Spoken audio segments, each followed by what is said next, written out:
بھی ڈاکٹر ظفر اسلام خان صاحب انشاءاللہ غزہ کی جو موجودہ صورتحال ہے اس پر روشنی ڈالیں گے. یہ تقریر آپ کی تقریباً 15 سے 20 منٹ کی ہوگی.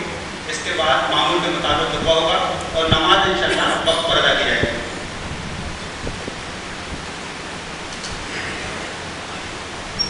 السلام علیکم ورحمۃ اللہ وبرکاتہ.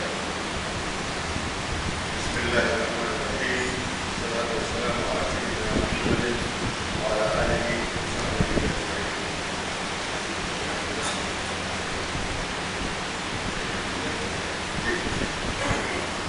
محترم بزرگوں اور بھائیوں، آج غزہ پر جو حملہ ہوا ہے، پچھلے ہفتے منگل کو اس کو 11 دن ہو چکے ہیں، اور اسی مناسبت سے دلی میں آج ایک بہت بڑا مظاہرہ ہونے والا ہے. اس سے پہلے مستقل جب سے یہ جارحیت شروع ہوئی ہے،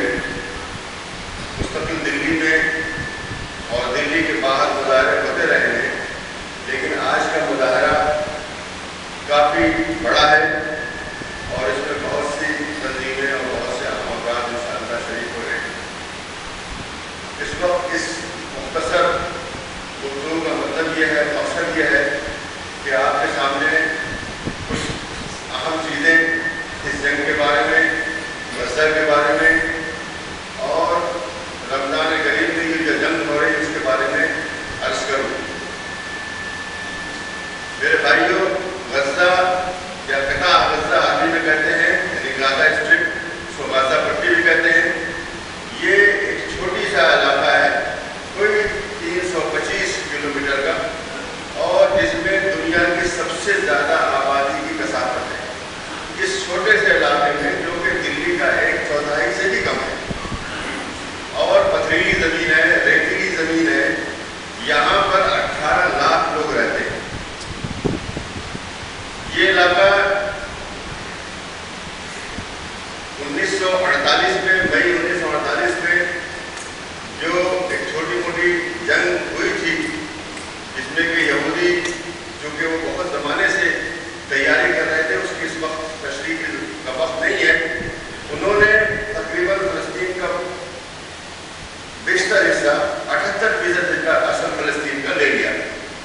22% بچا، جس میں سے ایک حصہ جس کو کہ آپ مغربی کنارہ کہتے ہیں، ویسٹ بینک کہتے ہیں، اور ایک چھوٹا سا حصہ جس کو غزہ کہا جاتا ہے یا قطاع غزہ کہا جاتا ہے، غزہ اسٹرپ کہا جاتا ہے، یہ بچ گیا. یہ چھوٹا سا علاقہ ایسا وہ ہے جہاں پر جس کی خصوصیت یہ ہے کہ 70% یہاں کی آبادی مہاجرین پر مبنی ہے.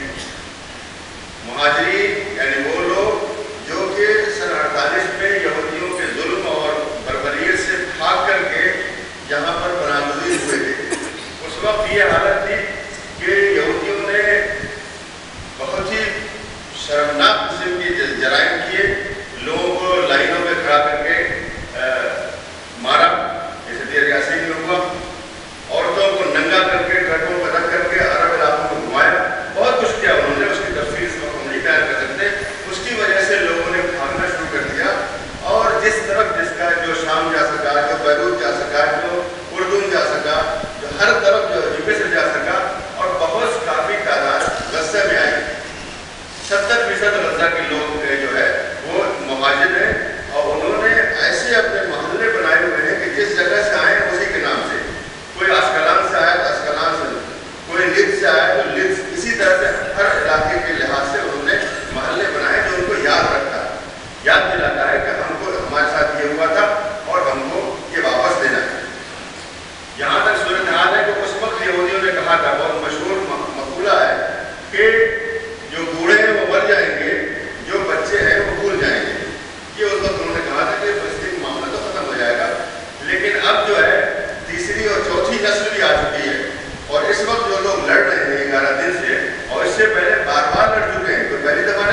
القسام کے یا سرائے الجہاد کے یا حرکت الجہاد الاسلامی کے حماس کے لوگ جو ہیں جو لڑ رہے ہیں،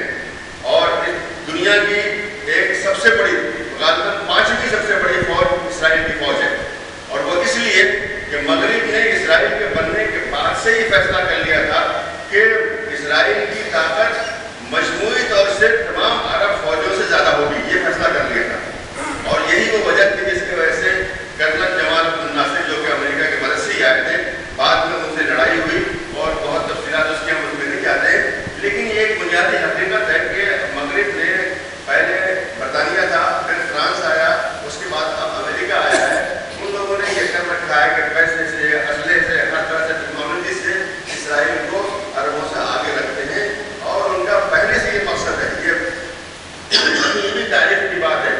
نیپولین نے 1803 میں کہا تھا یہودیوں کو یہاں سے خط لکھ کر کے، جب وہ اس علاقے میں آیا تو فتح نہیں کر پا رہا تھا، اس نے لکھا تھا کہ تم لوگ یہاں پہ آؤ اور تم لوگ مغرب کا یہ ایک بیس بنو گے، یہاں پہ قاعدہ بنو گے مغرب کا آ کر کے اس علاقے کو۔ وہی وہ کام کر رہا ہے، سارا کام اس کا یہ ہے کہ مغرب کا ایک یہاں پر آ کر کے، ہمارے یہاں بلورک بولتے ہیں اس انگریزی میں، کہ وہ ایک اس کا ایک اڈا بنا ہوا مغرب کا، عربوں کو مارنے کا، عربوں کے پیسے چھیننے کا، عربوں کو صحیح ترقی سے روکنے کا، ہر قسم کا کام جو اسرائیل صرف 1948 سے عربوں کا مسئلہ صرف فلسطین یا اسرائیلی ہے۔ مستقل ہر کچھ دن کے بعد، تقریباً ہر 10 سال کے بعد اسرائیل حملہ کرتا ہے، علاقوں کا قبضہ کرتا ہے اور عربوں کو مجبور کرتا ہے کہ اپنے پیسے اسلحے خریدنے پر لگائیں، جس کی وجہ سے جو اصلی ترقی ہوتی ہے وہ نہیں ہو پاتی ہے۔ تو یہ وہ کام کر رہے ہیں۔ اس وقت جو جنگ شروع ہوئی ہے اس کی وجہ یہ تھی کہ مغربی پٹے میں، جو کہ غزہ سے کچھ نہیں تو 400-500 کلومیٹر دور ہے، وہاں پر 3 اسرائیلی نوجوان فوجی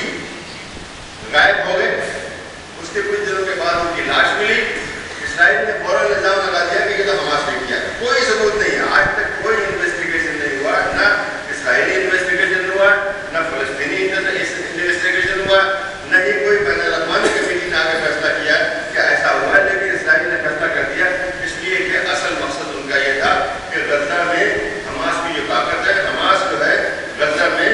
تقریباً 2007 سے حکومت ہی کر رہی تھی،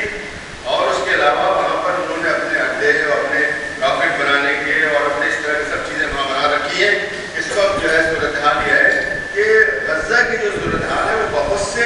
عرب ممالک سے زیادہ طاقتور ہے، یہ فوجی طاقتور ہے، تقریباً 30-35 ہزار تو ان کے لڑنے والے ہی موجود ہیں وہاں پہ، اس کے علاوہ ہر قسم کے اسلحے ہیں۔ اسی جنگ نے ظاہر کر دیا کہ ان کے جو پہلے کے راکٹ جو کہ 12-13 کلومیٹر جاتے تھے، آج 120 کلومیٹر جا رہے ہیں۔ اسرائیل تو چھوٹا ہی سا ہے نا،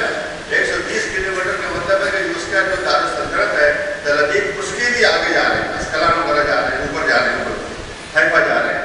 تو یہ اسرائیل کے لیے بہت خطرناک بات ہے، وہ چاہتا ہے کسی طرح اس کو ختم کر دے۔